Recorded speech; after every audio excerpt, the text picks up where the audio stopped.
This presentation is about intrusion detection and prevention systems.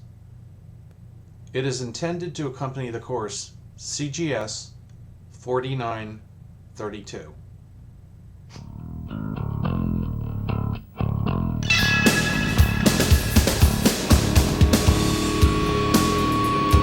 So let's get started. Intrusion detection systems, or IDSs, will be obsolete very soon, if they aren't already. In their place is something much more capable, an intrusion prevention system, or IPS. IPSs are not a new technology. They are simply an evolved version of IDS.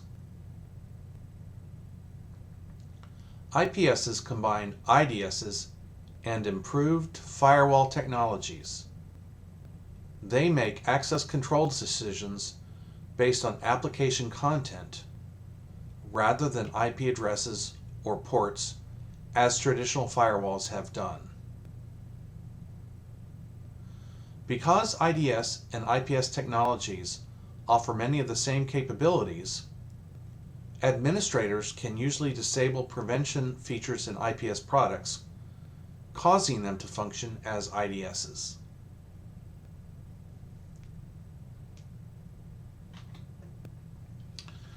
So let's get some definitions out of the way. Intrusions.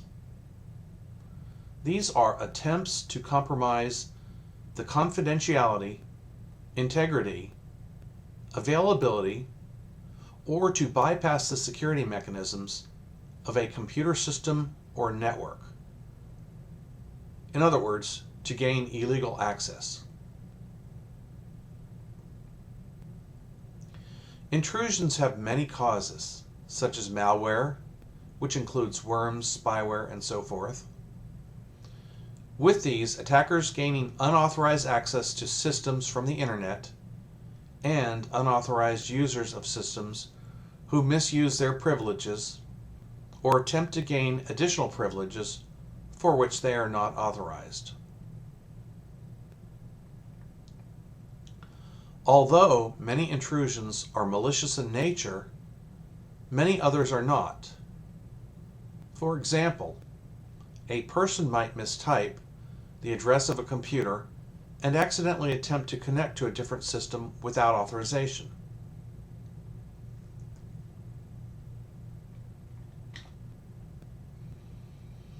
Continuing our discussion of the definitions, so intrusion detection. This is the process of monitoring the events occurring in a computer system or network and then analyzing them for signs of possible intrusions or incidents. An intrusion detection system, or IDS, is software that automates the intrusion detection process. The primary responsibility of an IDS is to detect unwanted and malicious activities. So that brings us to intrusion prevention systems, or IPSs. This is software that has all the capabilities of an intrusion detection system and can also attempt to stop possible incidents.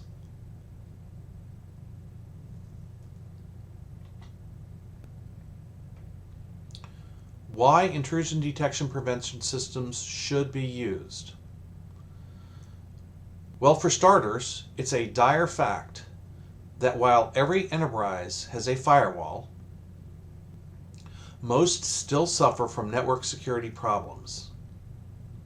IT professionals are acutely aware of the need for additional protective technologies, and network equipment vendors are anxious to fill in the gap. Intrusion prevention systems have been promoted as cost-effective ways to block malicious traffic, to detect and contain worm and virus threats, to serve as a network monitoring point, to assist in compliance requirements, and to act as a network sanitizing agent. So let's continue with this thread, why intrusion detection prevention systems should be used. Let's start with IDPSs, our primary focus. These are used to identify possible incidents, logging information about them, attempting to stop them, and reporting them to security administrators. Identifying problems with security policies, documenting existing threats, and deterring individuals from violating security policies.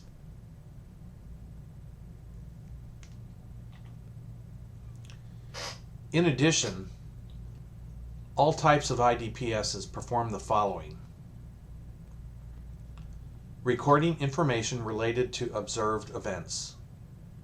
Information is usually recorded locally and might also be sent to separate systems, such as a centralized logging servers, security information and event management, or SIEM solutions, and enterprise management systems. In addition, they will notify security administrators of important observed events. This notification, known as an alert, may take the form of audible signals, emails, pager notifications, or log entries.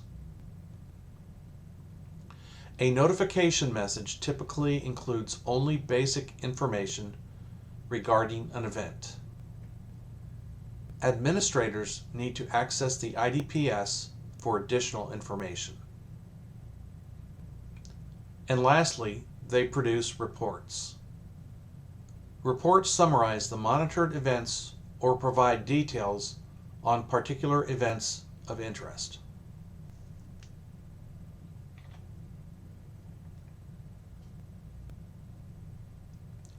An IDPS might also alter the settings for when certain alerts are triggered, or what priority should be assigned to subsequent alerts after a particular threat is detected. IPSs respond to a detected threat by attempting to prevent it from succeeding. They use several response techniques.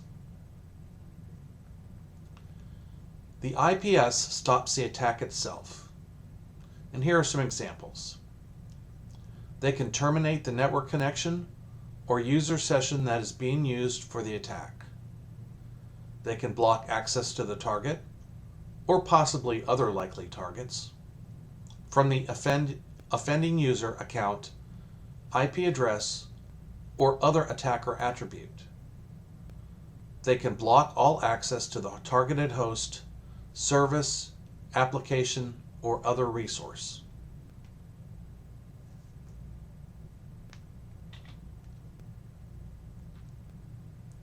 The IPS changes the security environment. The IPS could change the configuration of other security controls to disrupt an attack, such as reconfiguring a network device, maybe a firewall or a router or a switch, and this may block access from the attacker or to the target and alter a host-based firewall on a target to block incoming attacks. Some IPSs can even cause patches to be applied to a host if the IPS detects that the host has vulnerabilities. The IPS changes the attack's content. Some IPS technologies can remove or replace malicious portions of an attack to make it benign. An example is an IPS removing an infected file attachment from an email and then permitting the cleaned email to reach its recipient.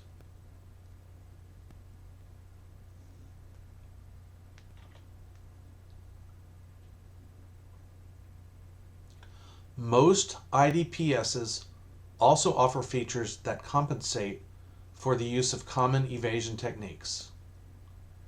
Evasion is modifying the format or timing of malicious activity so that its appearance changes, but its effect is the same. Attackers use evasion techniques to try to prevent IDPSs from detecting their attacks. For example, an attacker could encode text characters in a particular way, knowing that the target understands the encoding and hoping that any monitoring IDPSs do not.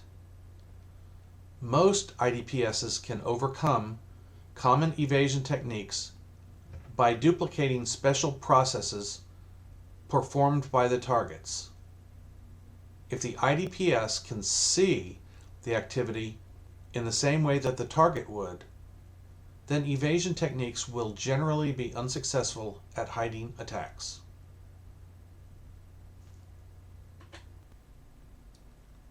There are a number of classes of detection methodologies, so we're going to talk about the most common ones here.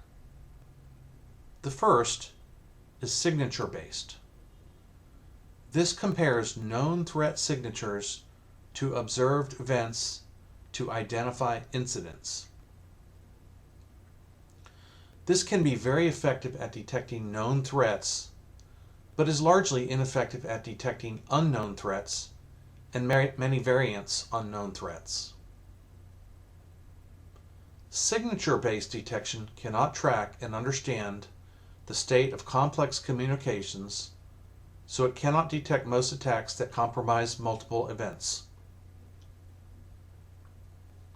So here are some examples. A telnet attempt with a username of root, which is a violation of an organization's security policy. An email with a subject of free pictures and an attachment file name of freepics.exe, which are characteristics of a known form of malware.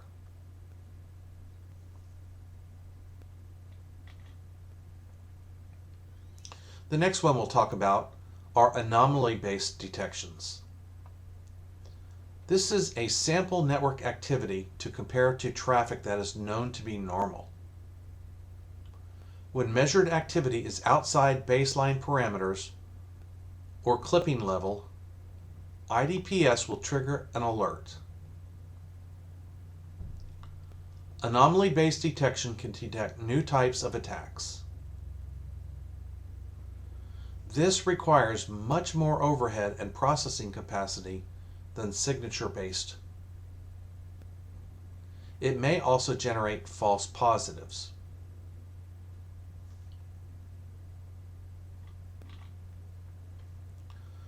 For example, a profile for a network might show that web activity comprises an average of 13% of network bandwidth at the internet border during typical workday hours.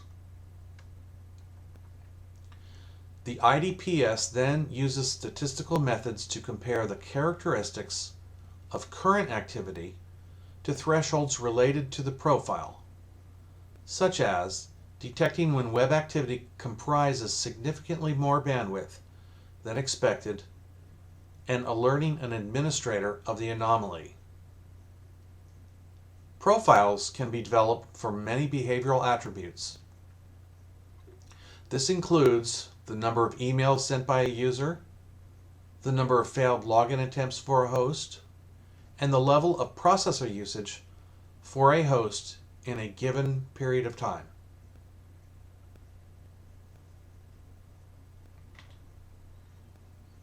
The next is a stateful protocol analysis. A key development in IDPS technologies was the use of protocol analyzers. Protocol analyzers can natively decode application layer network protocols, such as HTTP or FTP.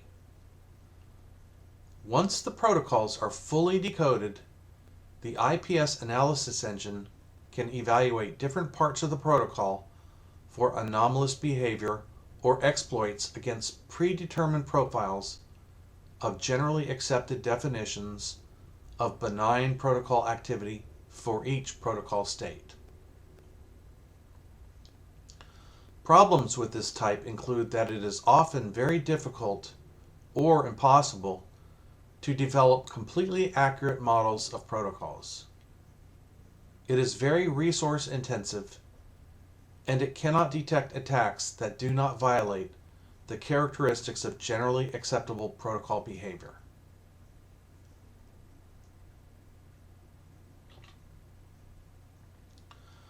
For example, the existence of a large binary file in the user agent field of an HTTP request would be very unusual and likely an intrusion.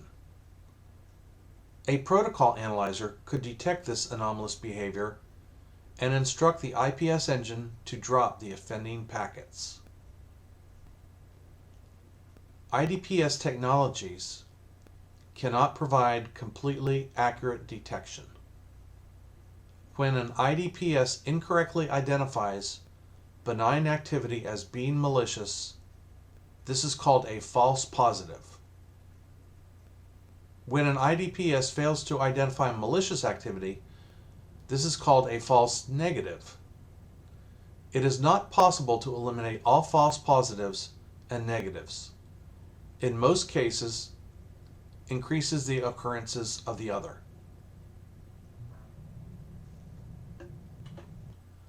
Many organizations choose to decrease false negatives at the cost of increasing false positives. What this means is that more malicious events are detected, but more analysis resources are needed to differentiate false positives from true malicious events. Altering the configuration of an IDPS to improve its detection accuracy is known as tuning.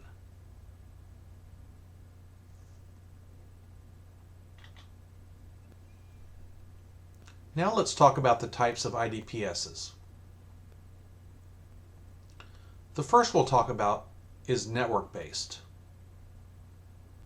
This performs packet sniffing and analyzes network traffic to identify and stop suspicious activity.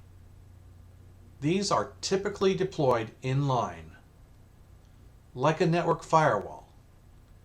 They receive packets, analyze them, decide whether they should be permitted, and allow acceptable packets to pass through. They allow some attacks, such as network service worms, email-borne worms and viruses with easily recognizable characteristics, meaning subject, attachment, file name, to be detected on networks before they reach their intended targets, servers, web servers, and so forth. Most products use a combination of attack signatures and analysis of network and application protocols.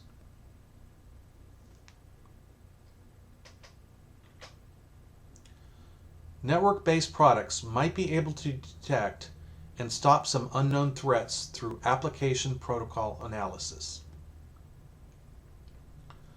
Some products allow administrators to create and deploy attack signatures for many major new malware threats in a matter of minutes. Although poorly written signature triggers false positives that block benign activity, a custom signature can block a new malware threat hours before antivirus signatures become available. However, network-based products are generally not capable of stopping malicious mobile code or Trojan horses.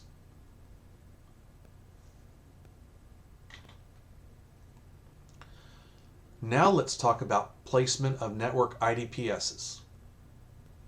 So here are some deployment options. You can put them outside a firewall. You can put them just inside the firewall. And this is a combination of both will detect attacks getting through firewall and may help to refine firewall rule sets. You can place them behind remote access servers, between business units, between corporate network and partner networks, Sensors may need to be placed in all switch network segments.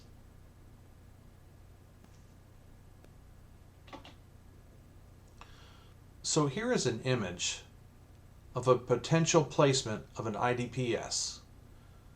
So the internet is coming in, and you have a sensor between the internet and the firewall. Then directly on the other side of the firewall, you have another sensor. And what this is doing is this is giving you maximum protection on the incoming network. So even before the firewall gets a chance, there is a potential that malicious packets will be stopped. And then even after the firewall, there's an even much better chance that other types of malicious packets will be stopped.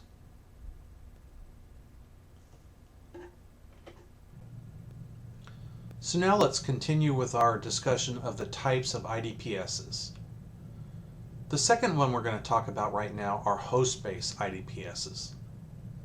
These are similar in principle and purpose to network-based, except that a host-based product monitors the characteristics of a single host and the events occurring within that host. This includes monitoring network traffic only for that host, system logs, running processes, file access and modification, and system and application configuration changes. They often use a combination of attack signatures and knowledge of expected or typical behavior to identify known and unknown attacks on systems. If a host-based product monitors the host's network traffic, it offers detection capabilities similar to a network-based system.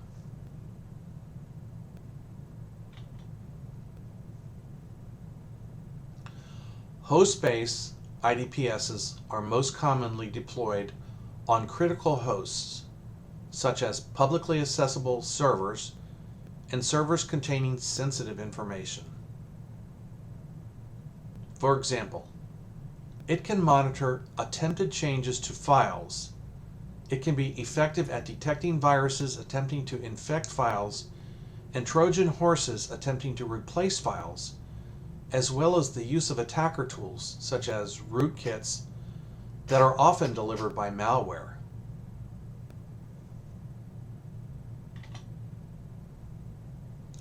Now let's talk about the placement of host IDPSs. So here are the key deployment options. First, key servers that contain mission-critical and sensitive information. Web servers, FTP and DNS servers, e-commerce database servers, other high-value assets. They may also be placed randomly to obtain probabilistic measure of hosts becoming compromised.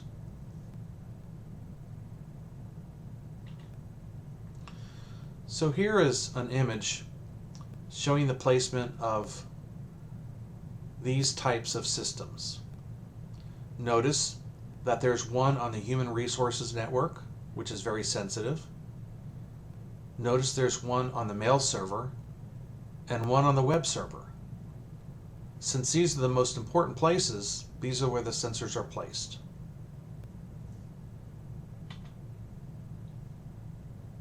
So now let's talk about the third type of IDPS, a network behavior analysis IDPS.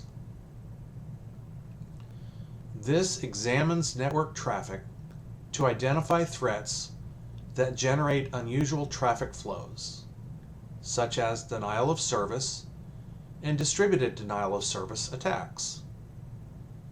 It also includes certain forms of malware, such as worms, backdoors. It includes policy violations, such as a client system providing network services to other systems. An NBA system is most often deployed to monitor flows on an organization's internal networks and are also sometimes deployed where they can monitor flows between an organization's networks and external networks.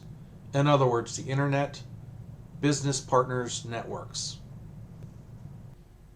Continuing with our discussion of types of IDPSs, let's now talk about wireless. These monitor wireless network traffic and analyze its wireless networking protocols to identify suspicious activity involving the protocols themselves. It cannot identify suspicious activity in the application or higher layer network protocols, such as TCP and UDP, that the wireless network traffic is transferring. It is most commonly deployed within range of an organization's wireless network to monitor it, but it can also be deployed to locations where unauthorized wireless networking could be occurring. Organizations should consider using multiple types of IDPS technologies to achieve more comprehensive and accurate detection and prevention of malicious activity. For most environments, a combination of network-based and host-based IDPSs is needed for an effective IDPS solution. NBA technologies can also be deployed if organizations desire additional detection capabilities for DOS and DDoS attacks, worms, and other threats that NBAs are particularly good at detecting. Wireless IDPSs may also be needed if the organization determines that its wireless networks need additional monitoring, or if the organization wants to ensure that rogue wireless networks are not in use in the organization's facilities.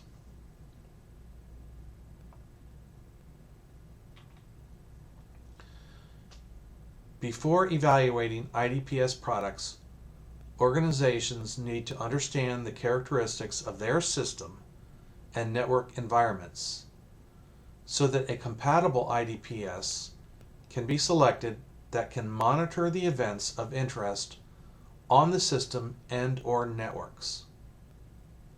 Organizations should articulate the goals and objectives they wish to attain by using an IDPS, such as stopping common attacks, identifying misconfigured wireless network devices, and detecting misuse of the organization's system and network resources. Organizations should also review their existing security policies, which serve as a specification for many of the features that the IDPS products need to provide.